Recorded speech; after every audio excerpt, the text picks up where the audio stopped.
Death Guide just came out, right? And I talk about it a lot, but I want to go a deep dive into specifically the Tome, cooldown reduction in general, and some things about cooldown reduction that you might not think about, the Tome bug, and some implications on certain like mechanics in the game. So first off, let's talk about cooldown reduction in general. Cooldown reduction is a very interesting mechanic in games.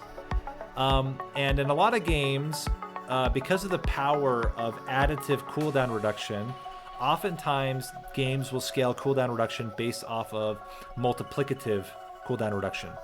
So as an example, if let's say I have a 10-second cooldown, and I get something that has 15% cooldown reduction, so now it's an 8.5 second cooldown, and I get another 10%.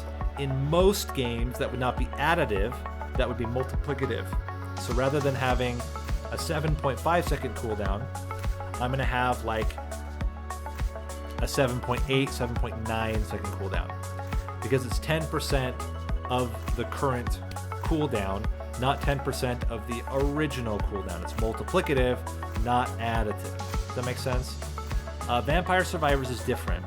Reduction is going to be based off of the original value. So we just talked about this with Lancet in this run. Lancet has a base cooldown of, at max rank, has a base cooldown of 1 second per clock tick. And then if you consider the entire cooldown, which is going around the entire clock 12 times, it's an overall cooldown of 12 seconds. Okay, so max cooldown in the game, if you collect all sources of cooldown reduction, excluding Porta, we'll talk about Porta in a minute, but excluding all other sources of cooldown reduction, the highest you can get is the 5% from upgrading the power-up, an extra 40% from maxing out the Tome, 8% per rank, and an additional 15% from Arca's minus 15, which she gets 5% every level, which gives you a grand total of minus 70%? Yeah, 40%, no, 60%, minus 60%. What's important to note about cooldown reduction, which is different from anything else, is that because it's always scaling based on the original cooldown reduction, every tick of cooldown reduction is actually better than the last as long as the increment is the same. So, for example, going from if thinking this example of the 12-second cooldown of Lancet, the first 5%, which is going to be a 0.6 second reduction, so you go from 12 seconds to 11.4 seconds, is a very small jump. You barely notice that. Going from 12 to 11.4, not that big. But the last 5% jump, so that would be going from 5.4 seconds to 4.8 seconds, that's actually a really huge jump. That's almost 10% of the remaining cooldown. So even though it's 5% cooldown reduction, the actual effect is doubled, because the lower that it gets, the more the impact and incremental add to cooldown becomes. Now what gets really weird is with Porta. So Porta starts off with a 95% cooldown reduction, and you would say, holy crap, that's fantastic. If I go get a Tome before I level up, so if I'm playing on the library and I beeline for a Tome, I will have negative cooldown reduction. Unfortunately, that doesn't work, and the reason why is there is a specific bug. Now, I talked about this in the death run. Bug is probably a strong word. It might be a feature, it might be intended. It's never been said whether it's intended or not, but and let's say there's a mechanic, for a better term, there's a mechanic in the game that specifically the empty Tome only applies its cooldown reduction when the weapon levels up. So let me repeat. The empty tome only applies cooldown reduction, its cooldown reduction value, when the weapon levels up. This is why if you start the game with Porta and you run and grab the empty tome and you haven't leveled up, technically you've not leveled up because you're still at level 1, you managed to navigate the maze and get there without taking any experience. You don't get negative cooldown reduction on specifically your lightning ring because your lightning ring has not leveled up. This has a very interesting implication. So the other negative implication is if you max out your weapon, so get your weapon all the way to level 8 and evolved, or even just to level 8 and not evolved, you will not be able to get the cooldown reduction effect of the empty tome. So it's very important in any run, if you're relying on that cooldown reduction, you need to make sure you've completely maxed the tome before you maxed the weapon. Otherwise, you don't get the impact of that cooldown reduction. What's also very important is in runs like where you're trying to get high kills or runs where you're trying to get high levels, the sooner you can max out your tome and then get your get a weapon upgrade, the better. Because until you get the max and your weapon upgrade, you don't get the full effect of the tome. Oftentimes what ends up happening is you kind of mix and match, right? So like if I'm doing like a kill run, I'll run and grab the tomes as quickly as possible before I've been leveling up too much, so that on my early level ups, I'm taking into effect that tome that I picked up on the ground during the library run. No other equipment, or I don't know what the official term for these are, but these upgrades slot or these equipments, yeah, none other has that same effect, and Arca's ability doesn't have that effect, and Porta's ability does not have an effect. So none of these require this and this do not require you to level up your weapon to get their effect. Just the tome does, and no other equipment has the same mechanic. Okay, so that's the overview. Highlights. Cooldown reduction gets better the more of it that you have.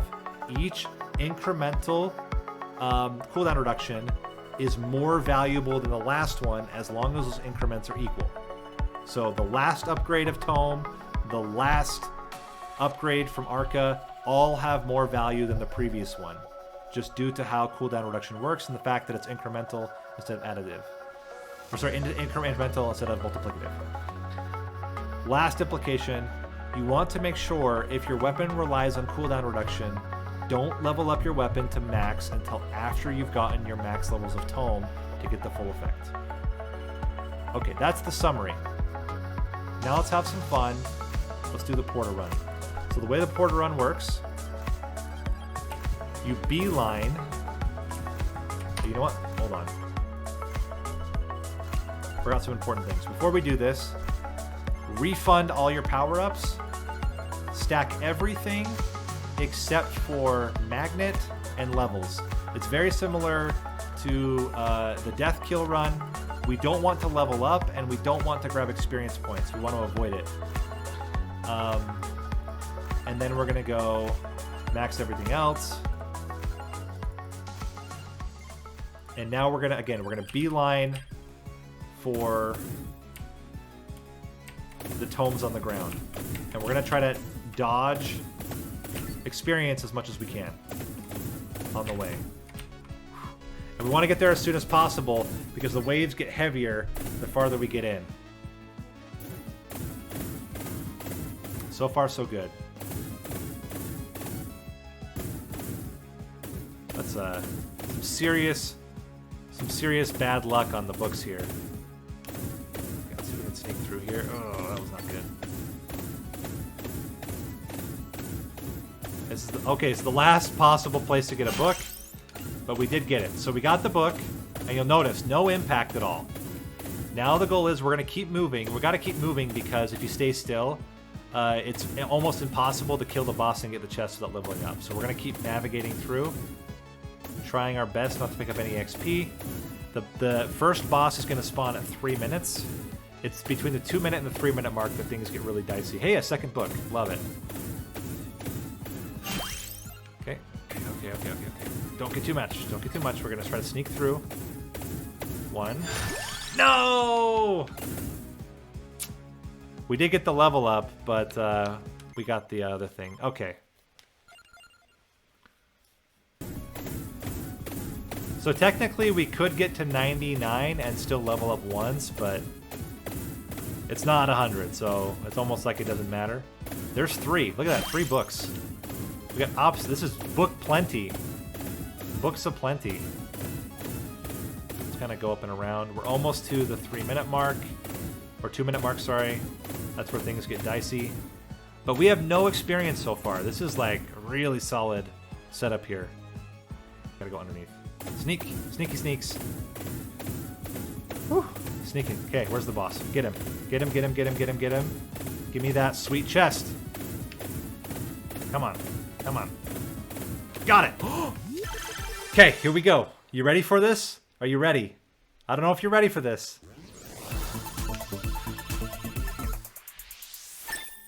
No!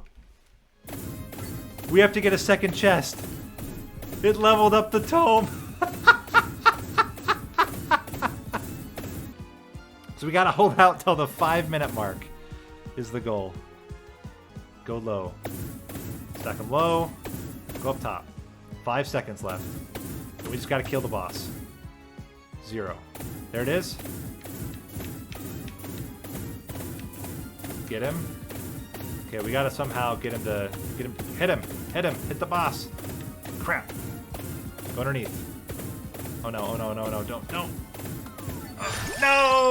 No! It's still 97.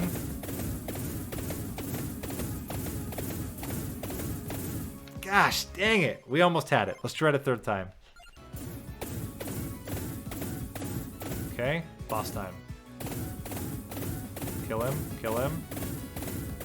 There we go. Chest! Frickin' heck yeah. Watch. Wait, what? I guess it is going faster, but not that much faster. We're gonna chill, though.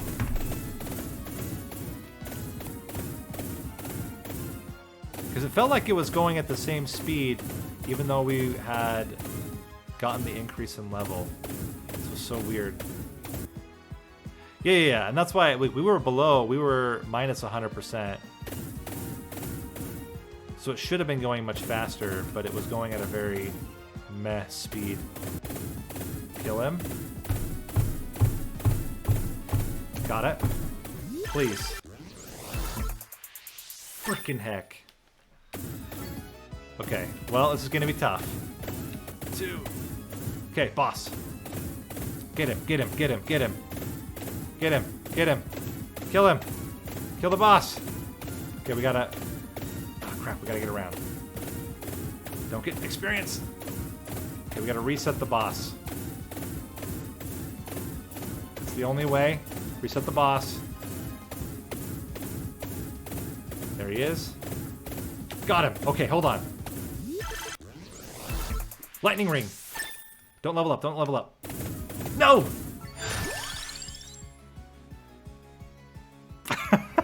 Gosh dang it. However, wait a minute.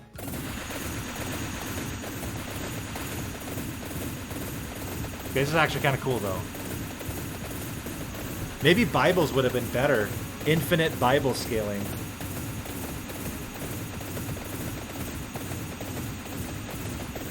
This is kind of cool. Have to admit, this is pretty cool.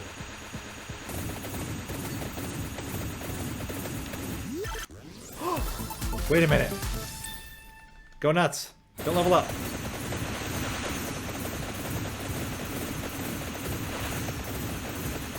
Okay, wait a minute. If we stay still, maybe they won't know we're here. This is making me giddy. Look at this!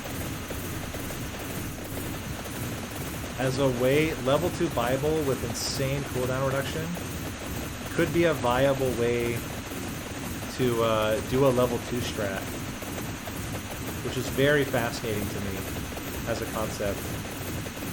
Or get Laurel. The problem is that your lightning strikes would kill things that are touching you, and then you would gain XP. But Laurel would be interesting. Or, wait a minute. Lancet. Lancet. We got it.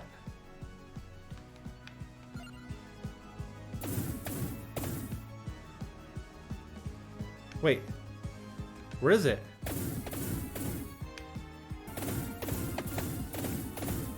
Oh, it's moving too fast. You can't see it. Okay, it's not nearly as good as I thought it would be. It's actually kind of lame. So it looks like the maximum cooldown reduction that the game will allow you to get is 95%. And anything above that, while visual, does not actually grant you lower cooldown. Still at 67%, but it's, yeah, pretty bad at this point. All right.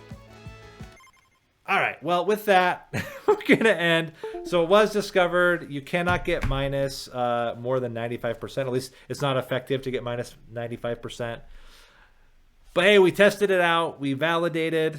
There was a hypothesis. I think once upon a time you could, but no longer. But anyway, hope you enjoyed the video. Again, covering a little bit about cooldown reduction, about Tome. Unfortunately, yeah, sad about the lightning ring, or Porta. Sad about Porta not doing what I was hoping. But that's how it goes sometimes, guys. Sometimes you test and it's sad. There's nothing you can do about it. But if you like the video, would appreciate a like. If you have not yet subscribed and have been enjoying these monsters, man, my goodness. If you've been enjoying these Vampire Survivors videos, that's a great way to get more showing up in your feed. And I will see you guys next time. Thanks for watching.